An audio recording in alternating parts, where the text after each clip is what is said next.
మహాగణుడు,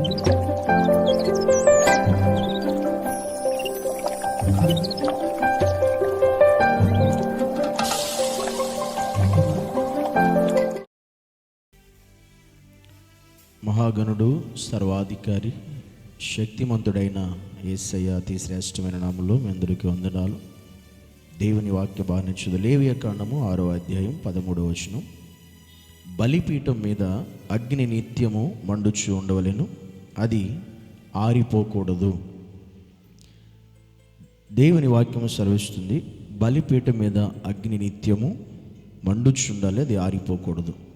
అంటే దేవుడు ఆరిపోకుండా చూసుకోమని చెప్తున్నాడు. ఈరోజు మనతో మాట్లాడుతున్నాడు. ఆరిపోకుండా ఏంటి? ఆరిపోకూడదు అంటే బలిపీఠం మీద అగ్ని ఆరిపోకుండా చూసుకోవాలి.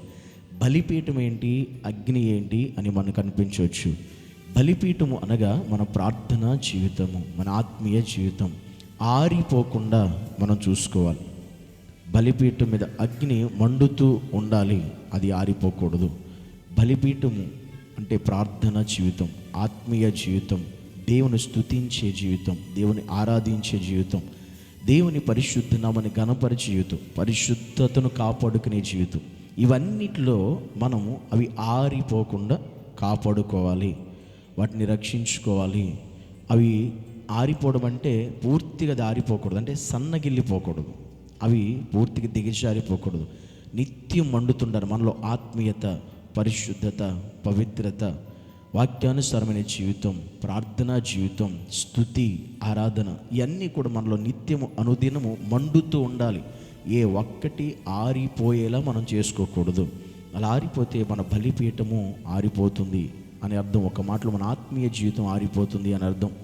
కనుక పాత నిబంధనలో చెప్పిన ఈ మాట మన ఆధ్యాత్మిక జీవితం నూతన నిబంధనలోకి వచ్చేసరికి నీ ఆత్మీయ జీవితం, నీ ఆత్మ దీపం ఆరిపోకుండా నువ్వు కాపాడుకోవాలి అని అర్థం. నిజంగా ఈరోజు ప్రతి ఒక్కరూ అలా కాపాడుకుంటున్నామా? అనుదినం ప్రార్థన జీవితం మండించబడుతుందా, ఆరిపోతుందా? అనుదినము దేవుని స్తుతించే విధానం మండుతుందా, ఆరిపోతుందా?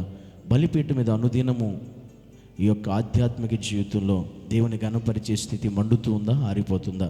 అంటే దినదినం అది ఎక్కువ అవుతుందా, తగ్గిపోతుందా అనేది ఒకసారి మనం ఆలోచించవలసిన విషయం. మనం ఇది జాగ్రత్త పడవలసిన విషయమే. ఈరోజు దేవుడు మనతో మాట్లాడుతున్నాడు. ఆరిపోయేది ఏదైతే నీ జీవితంలో అది ఆరిపోకుండా జాగ్రత్తగా చూసుకో, చెక్ చేసుకో, దాన్ని తిరిగి మండేలా దాన్ని మండించుకునే చాలు. ఎందుకంటే మనం మనుషులం, అది మనలోనే ఉంటుంది. మన మెషిన్ కాదు, మెషిన్లు అయితే చుచ్చు మనం వేస్తే అవి పనిచేస్తాయి, మరలా మనం కట్టేస్తే ఆగిపోతాయి. కానీ మనం మనుషులం కాదు, మనం మెషిన్స్ కాదు.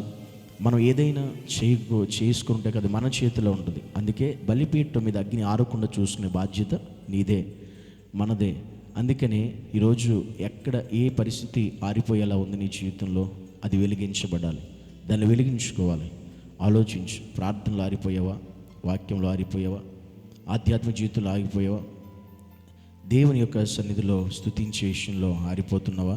ఆరాధించే విషయంలో ఆరిపోతున్నావా? పరిశుద్ధతను కాపాడే విషయంలో ఆరిపోతున్న పరిశుద్ధత పోగొట్టుకుంటున్నావా? ఇవన్నీ మండించబడుతూ ఉండాలి, కాలుతూ ఉండాలి, అగ్నిలో దహించబడుతూ ఉండాలి. అప్పుడే నువ్వు వెలిగించబడతావు, అనేకులకు వెలుగుగా ఉంటావు, అనేక జీవితాలు నీ ద్వారా వెలిగించబడతాయి. అప్పుడు నీవైనా నేను ఆకాశపు జ్యోతుల వలె దేవునికి కనబడతాం. కనుక మన బలిపీఠం మీద అగ్ని నిత్యము ఆరిపోకుండా, మన ఆత్మ దీపం ఆరిపోకుండా కాపాడుకునే యోగ్యత ఈరోజు దేవుడు మనకి ఇచ్చాడు. కనుక ఈరోజు ఈ మాటలు వింటున్న ప్రియ సహోదరి, ఎవరైతే ఒకవేళ నీ ఆత్మీయ జీవితంలో ఏ దీపం, ఏ ఆత్మీయత, ఎక్కడ ఏ విషయంలో ఆరిపోతున్నావో ఒకసారి ఆలోచించు. దాన్ని కనీసం ఈరోజు నుంచి అయినా అది ఆరిపోకుండా నిత్యము మండేదిగా నువ్వు చేసుకోవాలని దేవుడు ఈరోజు నీతో మాట్లాడుతున్నాడు ఈ దినాల్లో. కనుక దయచేసి దేవుని మాటకు లోబడి, దేవుని ఆజ్ఞకు లోబడి, దేవుని మాటను బట్టి సరి చేసుకుని, సరిదిద్దుకొని నీ యొక్క ఆత్మదీపాన్ని వెలిగించుకోవాలని ప్రభుపేట తెలియజేస్తూ ప్రార్థన చేసుకుందాం. పరిశుద్ధుడు అయిన తండ్రి, నీకు వందనాలు ప్రభు. మా బలిపీఠం మీద అగ్ని మండుతూ ఉండాలి, అది ఆరిపోకూడదు. వాస్తవం తండ్రి, మా జీవితాల్లో ఆత్మీయత ఆరిపోకూడదు, వెలుగుతూ ఉండాలి. ప్రార్థన ఆగిపోతుండకూడదు, వెలుగుతూ ఉండాలి.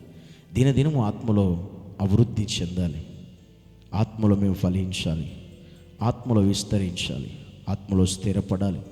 అట్టి ఉన్నతమైన జీవితాన్ని ప్రభువా నీవే మాకు దయచేసి సహాయం చేసి కృప చూపించమని యేసుక్రీస్తు ఉన్నతమైన నామమును బట్టి ప్రార్థించి అడిగి వేడుకుంటున్నాము తండ్రి. ఆమేన్.